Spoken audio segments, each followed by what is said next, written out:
Vou pedir a Elaine para colocar o próximo slide aí, por favor.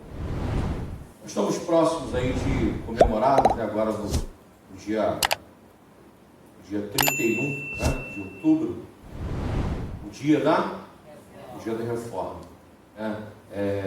31 de outubro de 1517, o monge agostiniano Martinho Lutero pregou as propostas da reforma na porta da igreja de Wittenberg, na Alemanha.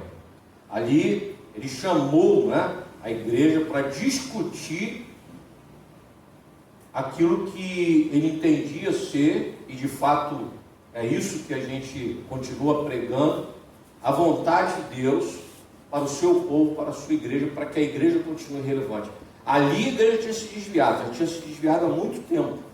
Mas o Senhor levantou homens para denunciar o engodo, a mentira, o engano, para que a igreja continuasse marchando, cumprindo com a sua missão. Agora você veja, quando o ataque foi externo, a igreja resistiu. Quando o ataque ele vira um ataque interno, a igreja também resistiu. Foi? Foi. Porque a igreja foi minada por dentro. Constantino, a igreja vira a igreja oficial a religião oficial do cristianismo do Império, e aí todas as mazelas adentraram a igreja, o clero começou a se achar detentor, né, do poder supremo e, portanto, determinar aquilo que era certo, aquilo que era errado, como deveria ser ou como não deveria ser, a parte da palavra, sempre assim, abandonando a palavra, sempre deixando de ouvir a voz de Deus. Todas as vezes que isso acontece, o homem experimenta ruína. Jesus falou isso nos 2 fundamentos lá, no final do Sermão do Monte. A gente tem que sempre voltar lá, porque realmente esse texto é fundamental. Ele dá um ensino, ele prega, Jonas, e depois no final ele usa essa figura dos 2 fundamentos. Por quê? Porque não adianta ouvir, não adianta achar bonito, não adianta achar legal, não adianta ser simpatizante do que ele ensinou. Aquele que ouve as minhas palavras e as pratica é semelhante ao homem prudente que construiu a sua casa sobre a rocha. Veio a chuva, se levantaram as águas, ventos se arrojaram contra as paredes daquela casa, mas ela permaneceu de pé. Agora, o que construiu a casa sobre a areia, né? E o que é construir a casa sobre a areia? Primeiro, não ouvir a palavra, não dar crédito à palavra, não considerar a palavra. Agora, há possibilidade também da gente ouvir a palavra, mas não colocar a palavra em prática. É aquilo que a gente vai encontrar no Novo Testamento, e o próprio Cristo ensinou isso, é negar o poder da palavra. É negar o poder da palavra. Por quê? Porque quando eu não vivo a palavra que eu prego, a palavra genuína de Cristo, eu nego o poder da minha vida. Porque não me transformou, porque não me regenera. Por quê? Porque a minha conduta continua sempre sendo a mesma. Então, cadê o poder? O poder transformador, regenerador, o poder libertador da palavra, do Evangelho, poderoso de Cristo Jesus. Entende isso? Então, a reforma, esse movimento da reforma, foi um movimento que a gente percebe que o operar de Deus, né, e a igreja, que estava dentro da igreja, coisa interessante, né? A igreja estava dentro da igreja, a igreja oficial, né, afastada, longe da vontade de Deus, mas dentro dessa igreja havia a igreja legítima, a igreja de Cristo, aqueles que foram lavados e remidos pelo sangue do Cordeiro, lá dentro. Aí a gente precisa entender também, né, gente, que não é assim, começou lá com Lutero um dia despertou e aí começa tudo ali com ele e tal. Não. Deus vem trabalhando, né, na própria igreja, Deus vem levantando homens, né, no decorrer a gente pode dizer, de séculos, para que essa chama pudesse ganhar volume dentro da igreja, né? Aí a gente vai falar de Jan Hus, a gente vai falar, né?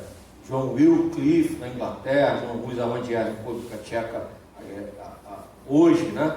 Que é herói nacional lá, estátua no centro da praça, linguista, né? Lá eles têm ele como herói até por conta do idioma, né? Porque o idioma deles eles devem ao trabalho dele, né? O trabalho de Jan Hus.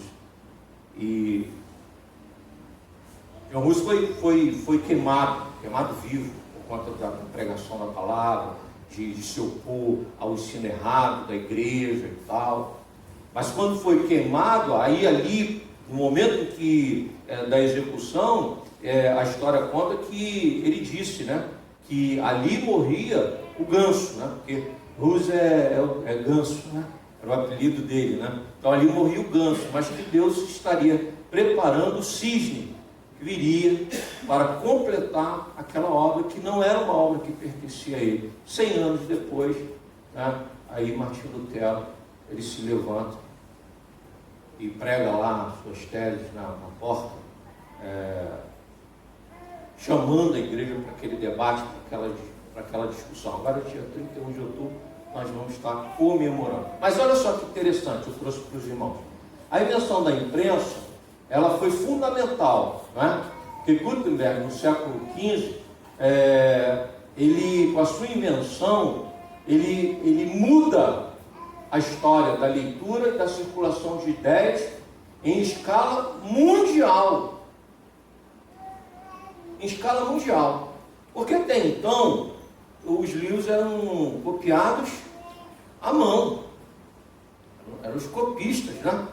Então, você imagina, a gente vai comprar um livro hoje é caro, imagina esse negócio que o cara passa lá a vida inteira copiando, só faz isso na vida toda. Vocês viram O Nome da Rosa, o filme, baseado no romance, né?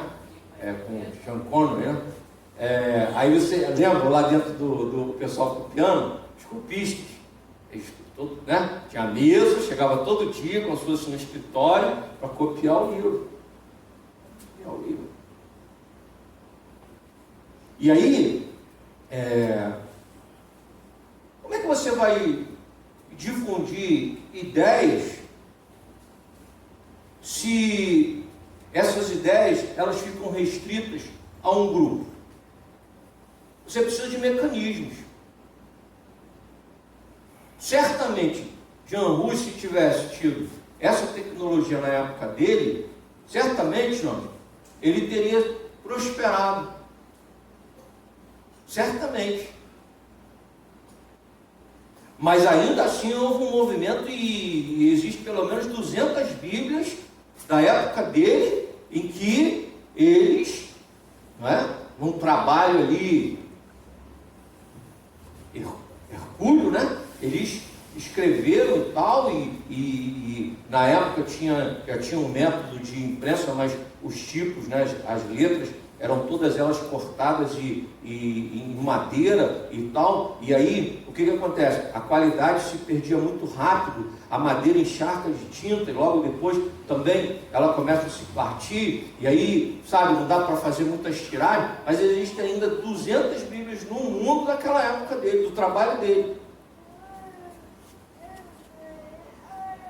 Com o trabalho do Gutenberg, Lutero viu a possibilidade de disseminar, as suas ideias. Isso aí foi fundamental. É disso que eu estou falando. Eu estou trazendo isso para hoje para dizer assim, gente, quando a gente olha para a internet, quando a gente olha para as redes sociais, quando a gente olha para esse mundo digital, a gente tem que pensar o seguinte, já não é mais, isso já não é mais uma ferramenta.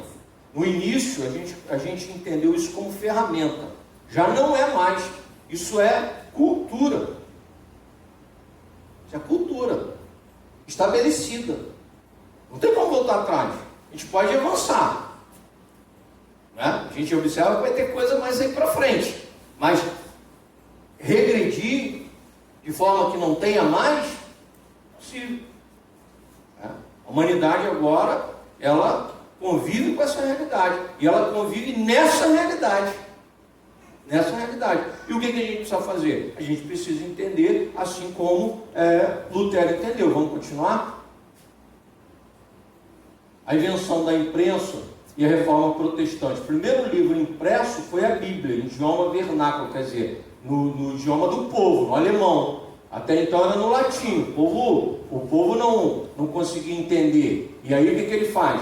Ele coloca para o pessoal que já sabia ler, que é uma barreira incrível, gente. A gente não imagina a luta desse pessoal, porque o que acontece? O pessoal não sabia ler. Quem educava o povo era quem? A igreja. A Europa foi toda ela educada pela igreja. Sabia disso? A Europa, toda ela foi educada pela igreja. A igreja era detentora do conhecimento. Ela era a escola. Entende? Então, pouca gente sabia ler e escrever. E quem sabia ler e escrever era top. Era top. A maioria do povo não sabia ler, não sabia escrever. Então, o que eles fizeram? Para aqueles que sabiam ler e escrever, Bíblia no idioma deles. Certo? Certo. Mas aí a reforma descobriu o seguinte, os reformadores descobriram o seguinte, mas e o pessoal que não sabe ler e escrever? Aí eles começaram a abrir escolas. Uma igreja e uma escola. Para quê? Para ensinar o povo a ler, para entender aquilo que estava escrito na palavra, e foi justamente o que libertou Lutero do engano, do engodo. Por quê? Porque ele leu, o Espírito Santo abençoou, carta de Paulo aos Romanos, né? Como aconteceu com Agostinho também, né? Lendo a carta de Paulo aos Romanos. Quer dizer, o Espírito Santo trabalha a conversão. Então, o que ele faz? Ele oferece às pessoas a mesma experiência que ele teve. Gente, isso é amor. A experiência que ele teve, como teólogo, como doutor, e ele era teólogo, era doutor, quando a gente vê aquela representação de Lutero com aquela boina na cabeça, a gente vai ver também na cabeça de Calvino, né? Aquela boina era o emblema de quem era teólogo, né? Doutor em teologia e filosofia, né? Porque o teólogo era filósofo e isso a gente precisa destacar também. O que acontece? Ele oferece de maneira generosa a possibilidade daquelas pessoas também terem um contato com a palavra, e a partir disso, a experiência, porque o Espírito Santo de Deus trabalha através da palavra que é anunciada, que é pregada. Por isso Jesus nos deixou a grande comissão, ide e pregai o Evangelho. O que eu tenho que fazer? O que você tem que fazer? Pregar, gente, pregar. A gente não tem que converter. Aí tem um erro também, sabe? Aquela ideia assim, poxa, a gente tem que converter um monte de gente. Não, a gente não converte ninguém. Isso não é uma ordem de Cristo. Essa não é a nossa missão. Qual é a nossa missão? Pregar. Qual é a nossa missão? Discipular. Qual é a nossa missão? Batizar. E quem converte? O Espírito Santo de Deus. Mas como? Como irão se converter se não há quem fale? Se não há quem pregue? Se não há quem anuncie? Se não há alguém que, tomado, né, por essa vocação maravilhosa, não saia para fazer, para operar? Essa que é a grande questão, né? Isso aí eu trouxe a foto de um exemplar que está no museu, tá, gente? Da Bíblia. Inclusive é o primeiro livro da biblioteca, é o livro 01 da biblioteca da Universidade Harvard, dos Estados Unidos. É a Bíblia de Gutenberg, o livro 01. Agora você imagina como que os Estados Unidos da América do Norte estão andando afastados, né, do seu princípio, do começo de tudo, né? Onde a universidade, ela foi colocada, foi pensada, foi erigida, foi fundamentada nessa rocha dos princípios cristãos, dos princípios bíblicos. É só para a gente parar para pensar um pouco, né?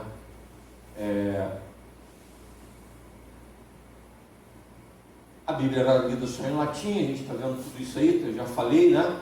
Se você quiser, tem um site aí, Brasil Escola, para você poder se atualizar, você poder se aprofundar um pouco mais nisso aí, mas a gente encontra isso aí, não é? Em várias fontes. Vamos lá? Vamos continuar, Elaine? Pode passar? Próximo. Chamados proto-reformistas, tais como John Wycliffe, que eu já falei, Jean Hus, né? Já havia abordado muitos dos pontos levantados por Martinho Lutero mais tarde, mas careciam de maneiras de alcançar um público maior. A invenção da imprensa fez com que os livros pudessem ser produzidos em grandes números, vendidos por preços menores e distribuídos amplamente. Martinho Lutero reconheceu o valor da nova invenção e a explorou brilhantemente em seu desafio à autoridade da igreja. Olha só que bacana. É sempre assim. Esses homens são visionários.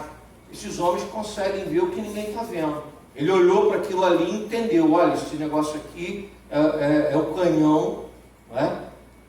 Que vai destruir as estruturas do poder vigente, porque eu vou utilizar esse canhão para poder promover o Evangelho genuíno de Cristo Jesus. Olha que maravilha. Mas não é com espada, com lança. Eu uso a palavra canhão como uma metáfora, né, do que foi a imprensa. Mas ele teve visão, ele entendeu. Vamos continuar? Aí eu botei aí a representação. Aí, ó. O panfleto contendo as 95 teses de Lutero, que ele pregou lá na porta,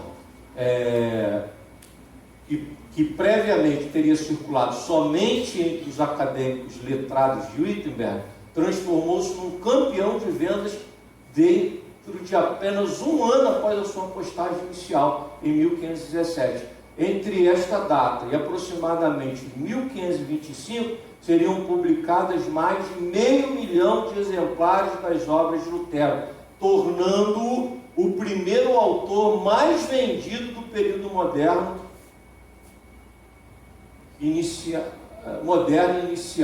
e superando o autor humanista, que já era muito lido, que já tinha aí uma fama incrível. Inclusive, a gente tem que destacar, não é, que ele influenciou muito Lutero. Lutero foi muito influenciado por ele, né? Quem? Olha lá o nome. Desidério Erasmo, que é a Erasmo de Roterdã, né? Quer dizer, Lutero superou ele na venda de livros. Por quê? Por conta da tecnologia, porque ele lançou mão, porque ele teve visão, porque ele acreditou, que ele observou aquilo como uma porta de oportunidade. Ele não olhou, né, aquilo com desdém, não. Ele olhou aquilo como uma ferramenta fantástica para operar a vontade de Deus. É isso que a igreja precisa. A igreja precisa continuar com essa visão dos reformadores, sabe? Agora, dia 31, eu gostaria de dizer que, mais do que chegar na data, a gente ficar olhando para trás, reverenciando aquilo que foi feito, isso é importante também, porque deve servir para nós de motivação. Mas também devemos olhar para essa data e entendermos que aquilo que Deus operou lá, Ele continua propondo para a igreja hoje, porque senão não faz sentido, João. A gente reúne, faz culto, lembra dos nomes, fala das datas, mas o que isso diz respeito à nossa realidade? Quem nós somos como igreja reformada agora? Porque é essa igreja da luta, é essa igreja que não perde oportunidade, é essa igreja que lança a mão de ferramentas para poder cumprir a sua vocação. Isso é fundamental. As obras de João Calvino, né, e outros também, viraram campeões de vendas, consolidando a visão protestante do cristianismo, em sua maior parte, através do poder da imprensa. Aí a gente diz assim: Espírito Santo de Deus trabalhando, é Deus operando. Mas assim como o Senhor operou em favor da igreja no primeiro momento, através, por exemplo, das estradas pavimentadas pelo Império Romano, para que esse evangelho pudesse alcançar os lugares, não é, mais longe da Palestina, foram as estradas romanas que foram utilizadas. Por quê? Porque a estratégia de Roma eram estradas pavimentadas para quê? Para que o exército pudesse sair do ponto central de Roma, do Império, e pudesse então atingir os extremos do Império com grande velocidade e pudesse retornar também com muita rapidez. Mobilidade, estrada pavimentada, numa época de lama, de chuva, de neve, você pavimenta, né?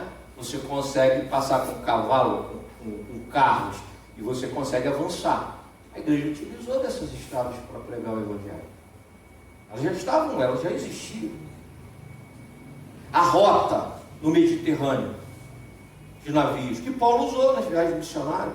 Ele como cidadão romano, ele tinha essa condição. Pedro não podia, João não podia.